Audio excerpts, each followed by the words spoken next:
বিচারপতির ভর্ৎসনার মুখে রাজ্য পুলিশের ভূমিকায় ক্ষুব্ধ বিচারপতি জয় সেনগুপ্ত। সন্দেশখালীতে 3 বিজেপি কর্মী খুনের মামলা, চার্জশিটে নেই কেন শেখ শাহজাহানের নাম, প্রশ্ন তুলেছেন বিচারপতি। আরো বিস্তারিত জানবো, অর্ণব আমাদের প্রতিনিধি রয়েছেন আমাদের সঙ্গে টেলিফোনে। অর্ণব, 2018 পঞ্চায়েত নির্বাচন পরবর্তী সময়ে সন্দেশখালীতে প্রথমে 3 জন, পরে 2 জনের দেহ একজনের দেহ পাওয়া যায়নি, সব মিলে 3 জন বিজেপি কর্মী খুনের মৃত্যুর মামলা।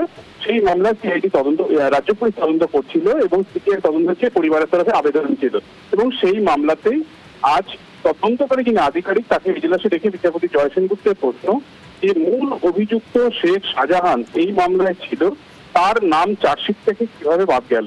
তদন্তকারী আধিকারিক জানান যে সাক্ষীরা নাম বলেছিল সেই সাক্ষীরা মোটেই আদৌ তাদের মধ্যে খুব বেশি উপকরণ ছিল না মামলার সঙ্গে সাযুজ্যপূর্ণ, তাই ওই সাক্ষীদের যে বয়ান সেটা কিছুটা গোলমেলে ঠেকেছিল, তাই তারা শাহজাহানের নাম বাদ দিয়েছে। এখানেই বিচারপতি জয় সেনগুপ্ত বলেন যে চার্জশিটে একজন মূল অভিযুক্ত সাক্ষীরা যারা বলছে সেখানে কিভাবে পুলিশ তার চার্জশিট থেকে নাম বাদ দিল। অধিকাংশ সাক্ষী যেখানে মূল অভিযুক্ত হিসেবে শেখ শাহজাহানের নাম বলে এসছে, বয়ান দিয়ে এসছে এবং এক্ষেত্রে এই কাজটা হতে পারে যে ট্রায়ালের পর বিষয়টা সামনে আসতে পারে।